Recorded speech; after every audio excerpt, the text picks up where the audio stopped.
Saya mondok itu pertama di Al Khairat. Al Khairat di Al Khairat Habib Idrus bin Salim Al Jufri, guru tua Jawa Timur, di Sulawesi. Oh, Sulawesi. Ya. Oke. Kemudian dari Al Khairat Habib Idrus bin Salim Al Jufri, saya memperdalam lagi di Darul Lughah wa Dakwah. Kemudian saya memperdalam lagi khusus ilmu alat di Tajul Muslimin. Ilmu alat itu? Ilmu alat itu untuk baca kitab kuning, baca kitab gundul, yakni kita belajar nahwu, sorof, i'rab, i'lal. Alat untuk membaca kitab kuning. Insya, ya, insya, balaghah, bayan, ma'ani, mantik, arud, syair, gawafi, yakni ya, Di Jawa Timur itu? di Jawa Timur. Jadi berapa tahun Habib menyelesaikan pelajaran semua itu? 18 tahun lah, selama 18 tahun. Jadi sobat era sekalian, 18 tahun itu ya hitungannya sudah lebih dari doktor. Karena dokter kalau di sekolah umum kan, dokter itu S1-nya 4 tahun, S2-nya 2 tahun, doktornya 3 tahun, 9 tahun. Kemudian ya kurang lebih lah ya. Karena saya di Al Khairat dari kelas 1 SD, dari Kelas 1 SD? dari kelas 1 SD udah mondok. Sudah mondok? I see. Jadi no wonder kalau Habib hafal kitab-kitab begitu ya. Saya kadang-kadang begitu Habib ngomong istilah apapun tak pernah mendengarnya. Tak ada yang saya pernah dengar kitabnya. Allahu Akbar ya. Kalau berbicara masalah Indonesia, Indonesia ini milik kita semuanya, milik semua, mau Islam, mau Kristen, mau Buddha, mau Hindu, Indonesia milik kita semua. Nah, di situ pertanyaan khusus Islam. Ya. Nah, tapi saya jawab secara umum saja. Ya. Kita sebagai bangsa, sebagai rakyat yang mencintai negara kesatuan Republik Indonesia, wajib untuk membela tanah air kita sampai titik darah penghabisan. Nah, jadi kita nggak butuh kepada 1000 pemuda yang tidak ada kecemburuan, yang tidak ada rasa kesal ketika melihat bangsa Indonesia, rakyat Indonesia sengsara, acuh begitu. Kita nggak butuh. Tapi kita lebih butuh satu pemuda yang peduli kepada bangsa, peduli kepada rakyat. Dia rela mengorbankan nyawanya, jiwanya demi Indonesia daripada 1000 pemuda yang tidak pernah peduli sama sekali. Intinya tawassut, kita itu berada di tengah. Yakni jangan hubbuka syai' yu'mi wa yusimmu. Kalau kata Rasulullah, jangan kecintaanmu kepada sesuatu membuat kau buta dan tuli. Oke. Maksudnya bukan buta mata tuli telinga, buta hati. Kehilangan objektivitas. Tuli hati, iya. Yang halal dijadiin haram, yang haram dijadiin halal, yang benar jadi salah, yang salah jadi benar.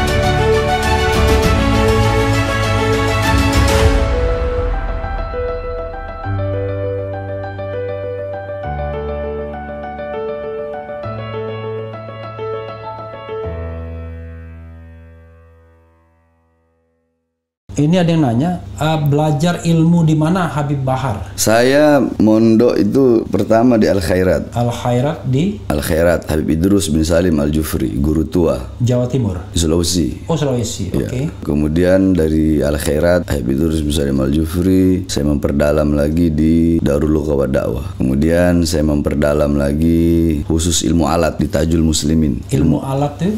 Ilmu alat itu untuk baca kitab kuning, baca kitab gundul, yakni kita belajar nahwu, sorof, i'rab, i'lal. Alat untuk membaca kitab kuning. Insya, ya, insya, balaghah, bayan, ma'ani, mantik, arud, syair, gawafi, yakni ya, Di Jawa Timur itu? di Jawa Timur. Jadi berapa tahun Habib menyelesaikan pelajaran semua itu? 18 tahun lah, selama 18 tahun. Jadi sobat era sekalian, 18 tahun itu ya hitungannya sudah lebih dari doktor. Karena dokter kalau di sekolah umum kan, dokter itu S1-nya 4 tahun, S2-nya 2 tahun, doktornya 3 tahun, 9 tahun. Kemudian ya kurang lebih lah ya. Karena saya di Al Khairat dari kelas 1 SD, dari Kelas 1 SD? dari kelas 1 SD udah mondok. Sudah mondok? I see. Jadi no wonder kalau Habib hafal kitab-kitab begitu ya. Saya kadang-kadang begitu Habib ngomong istilah apapun tak pernah mendengarnya. Tak ada yang saya pernah dengar kitabnya. Allahu Akbar ya. Oke. Wah, banyak sekali ini. Jepara hadir Bang RH. Mau tanya Bib, apa yang kudu kita lakukan khususnya umat Islam di saat ini tentang kondisi Indonesia sekarang? Makasih Bib, nanya begitu. Apa yang harus dilakukan? Ini saya bacakan lagi ya. Mau tanya Bib, apa yang kudu kita lakukan khususnya umat Islam di saat ini tentang kondisi Indonesia sekarang?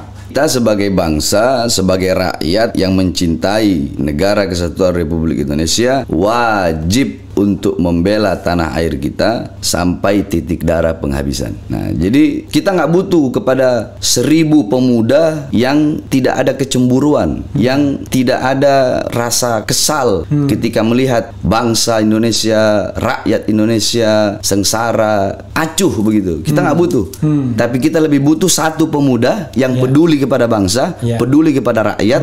Dia rela mengorbankan nyawanya, jiwanya demi Indonesia daripada 1000 pemuda yang tidak pernah peduli sama sekali. Apalagi yang hedonis ya.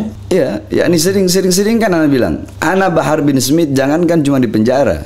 Demi bangsa, Bang Refli selama ini saya ceramah apa sih? Apa? Yang saya bela rakyat yang susah, rakyat yang miskin. Sering saya bilang, kita orang ini mondok, kita ngerti, tidak boleh melawan pemerintah yang sah. Nggak boleh. Dalam Islam tidak boleh mengajarkan pemerintah yang sah dilawan, nggak boleh. Yang kita lawan ini ketidakadilannya, ketidakbenarannya, kezalimannya, kemungkarannya, bukan pemerintahnya. Karena apa? Fasadur ra'iyah bifasadil umara, wa fasadul umara bifasadil ulama. Rakyat negara ini rusak karena rusaknya pemerintah. Rusaknya pemerintah karena rusaknya para ulama. Kenapa? Karena banyak ulama tarkun nasiha wa tarkul irsyad lahum. Banyak ulama yang meninggalkan nasihat kepada pemerintah tersebut. Kezalimannya dibiarkan, kebijakan-kebijakan yang tidak berpihak kepada rakyat, kebijakan-kebijakan yang berpihak kepada asing, kebijakan-kebijakan yang bisa menyengsarakan rakyat, dibiarkan sama ulamanya.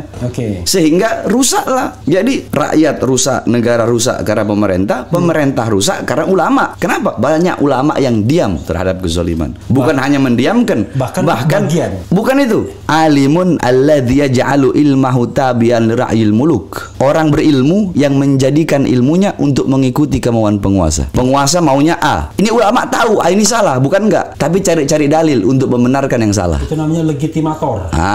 Dia memberikan legitimasi. Kalau kita bilang kalimatul haq uridu bihal batil. Kalimatnya benar, bawa ayat Quran, bawa hadis, tapi dengan tujuan-tujuan yang tidak betul. Berdiri depan babu sudah, berdiri depan pintu sudah, pintu kekuasaan dengan mengharapkan harta, pangkat dan jabatan.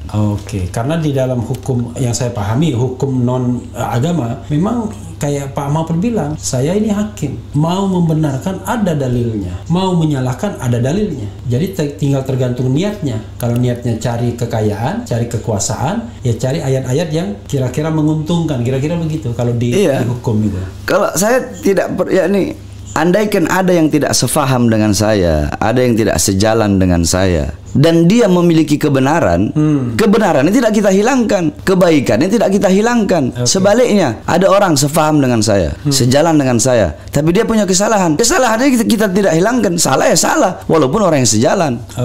Kalau ada kebenaran dari orang yang tidak sefaham, tidak sejalan, ya kita benarkan kebenarannya, tidak akan kita hilangkan. Sebaliknya, yang salah, walaupun sejalan dengan kita, ya kita salahkan. Tidak akan kita hilangkan kesalahannya, tidak akan membenarkan yang salah, walaupun kesalahan itu datang dari kawan. Dan tidak akan menyalahkan yang benar walaupun kebenaran itu datangnya dari lawan atau orang yang tidak sejalan dengan kita. Intinya kita tidak pernah khawatir bahkan kehilangan teman sekalipun kalau memang kita menyatakan yang hak, kira-kira begitu. Ya ini intinya tawassut. Kita itu berada di tengah. Ini jangan hubbuka syai' yu'mi wa yusimmu.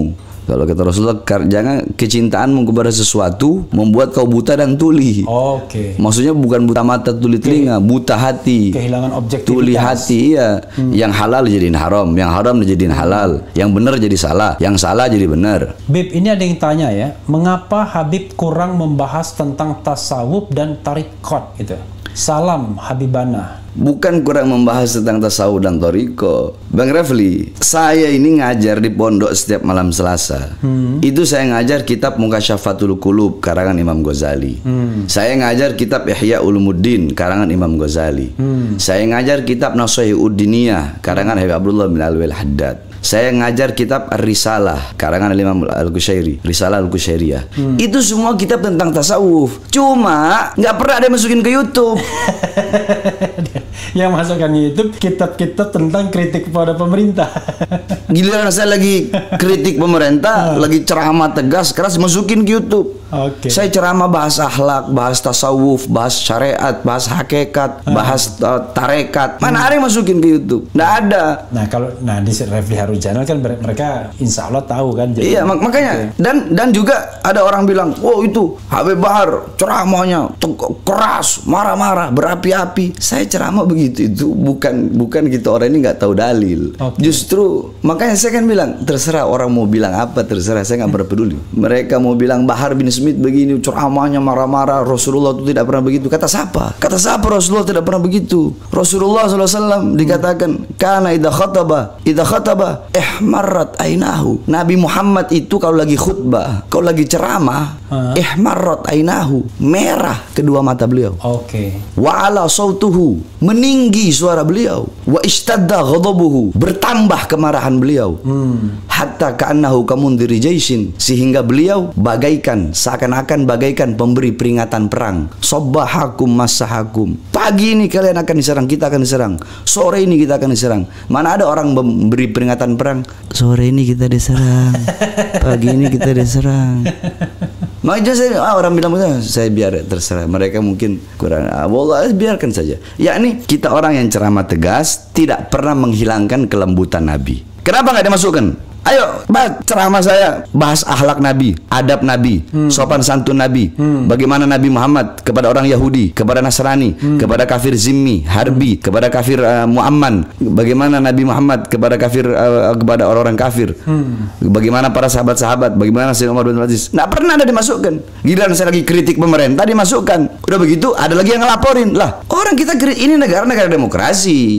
Justru pemerintah itu kita kritik untuk membangun. Ini loh yang benar seperti ini salah, ini benar. Itu kalau pemerintahnya mau dengar. Tapi kalau pemerintah ini kan negara demokrasi. Kalau nggak mau dikritik ya jangan bikin negara demokrasi. Ini kan kita negara demokrasi. Karena NKRI harga mati bagaimana? Jadi jangan ngomong nasionalis. Saya nasionalis cuma di mulut bagaimana kok? Justru kita orang ini yang mau kalau dibilang nasionalis. Jadi karena kalau yang didengarkan para cukom, susah juga. Kalau didengarkan para oligarki ya susah juga. Gitu ya. Kalau Bang Refli mau tahu, iya.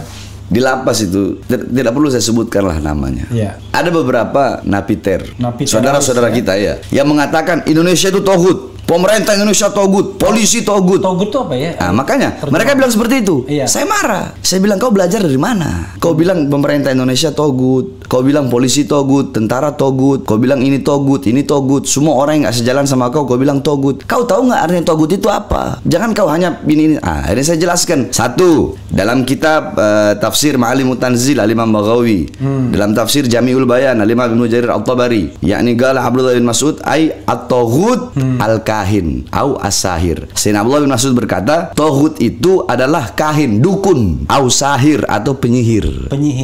Terus dalam kitab Anwarut Tanzil Imam Baydawi, kemudian dalam kitab Madarikut Tanzil Imam An-Nasafi, kitab tafsir, dijelaskan gal Abdullah bin Umar at-taghut ay al-asnam. Taghut itu adalah berhala. Au Ka'ab ibn Ashraf atau Ka'ab ibn Ashraf. Ka'ab ibn Ashraf itu pemuka Yahudi. Pemuka Yahudi di zaman Nabi Muhammad. Iya, Ka'ab ibn Ashraf. Nah, kemudian ada lagi di dalam kitab tafsir Ibnu Katsir, kemudian tafsir Bidayah wa Nihayah Imam Al-Qurtubi. Di situ dijelaskan qala Malik ibn Yasir at-taghut ay al-iblis au asyaiton. Taghut itu iblis. Taghut itu syaitan. Tafsir Jalalain Al-Imam Jalaluddin Al-Mahalli dan Imam Jalaluddin Suyuti, tafsir Ad-Durrul Manthur, tafsir Al-Ma'thur Al-Imam Suyuti. Kemudian dikatakan di situ nah ini yang paling sahih. Gala Sayyidina Umar bin Khattab berkata, Sayyidina Umar bin Khattab at-taghut Kullu ma abina min dunillah fahuwa taghut. Apapun yang disembah selain Allah itu adalah taghut. Saya bilang ke mereka, ini pemerintah Indonesia mayoritas muslim. Taghutnya di mana? Itu polisi muslim. Yang kalian bom itu orang muslim. Kalian ngebom Polres itu mati orang muslim. Yang kalian bilang taghut. Taghutnya di mana? Sedangkan penjelasan yang sudah saya jelaskan tadi tentang taghut itu. Mana taghutnya? Nah, dari situlah akhirnya mereka mulai paham lama-lama masuk. Nah, akhirnya mereka sering saya katakan hadis hubbul watan minal iman. Cinta tanah air itu bagian daripada iman. Apa itu waton? Nah, Al-Imam Ibnu Alan beliau mengatakan juga apa itu waton. Al-Imam Ibnu Alan, terus Al-Imam Ibnu Athir, yakni para ahli kata. Beliau ini para ahli kata, ahli bahasa. Dalam kitab Lisanul Mizan, juga dijelaskan waton itu tanah, yakni tempat, yakni ada yang mengatakan tempat lahir. Ada yang mengatakan tempat tinggal siapapun yang tinggal di situ, berarti dia watoni. Ada juga yang bilang tempat lahir. Nah, berarti itu watoni, termasuk watoni. Ya ini seperti itu. Makanya saya orang mau bilang apa terserah. Mereka nggak tahu saya kok. Terserah aja. Ini ada lagi Bib ya, dari Budi Marianto. Bang Refli, tolong tanyakan kenapa para habaib tidak bersatu untuk membela IBHRS yang sedang dizolimi Allah. Nah, terserah Pak Habib mau jawab apa enggak. Kalau saya jawab itu nanti emosi saya. Karena itu jangan jawab. Ya. Jadi begini Bang Rafli. Sekarang saya tanya, saya cecar Bang Rafli ya. Boleh? Boleh. 1 tambah 9 berapa? 10. 8 tambah 2? 10. 5 tambah 5? 10. 6 tambah 4? 10. 7 tambah 3? 10. Hasilnya sama nggak? Sama. Cara pembagiannya? Beda. Begitulah habaib. Ada yang lembut, ada yang berdakwah, ada yang tegas, ada yang amar ma'ruf, ada yang nahi mungkar. Ada yang tukang ngadu-ngadu ke polisi juga ada juga. Ya, kalau itu nggak termasuk di hitungan tadi. Oh, nggak masuk hitungan tadi ya, karena hasilnya beda itu. Nah, yakni ya itu tadi, walaupun berbeda, tapi hasilnya sama, tujuannya sama, yakni mencari ridho Allah, yakni untuk maslahat umat, untuk maslahat bangsa, untuk maslahat negara, walaupun dengan cara yang berbeda-beda. Sama seperti Bang Rafli. Bang Rafli ini mau bikin sawah. Bang Rafli mau bikin sawah, ini sawah ya. Bang Rafli nanam padi. Bang Rafli cuma siramin aja. Terus tikus-tikus yang ada di padi itu Bang Rafli nggak musnahin. Bakal jadi atau rusak itu, bakal panennya itu bakal bagus apa rusak? Rusak pasti. Kan ada yang bagian nyiramin, iya kan, mupukin, dipupuk. Ada bagian yang ngejar-ngejar tikus. Ada yang bagian basmi tikus. Termasuk depan Bang Rafli ini bagian basmi tikus-tikusnya. Koruptor, pengkhianat bangsa. Nah, itu harus dikasih peringatan. Kalau Refli Harun pasti setuju Beb yang begitu-begitu ya. Iya, kebenaran ya kita sampaikan. Karena kalau amar ma'ruf konon katanya jauh lebih mudah daripada nahi mungkar ya kan. Ya ini kalau kita borong semua. Dakwah ya, amar ma'ruf ya, nahi mungkar ya, apapun resikonya. Itu two side in one coin ya. Jadi dua sisi. Ya ini kita ada sama. Ya ini kalau kita begini, kita ceramah tegas nih. Kita tidak menghilangkan kelembutan Nabi. Jadi yang lembut juga jangan hilangkan ketegasan Nabi. Begitu.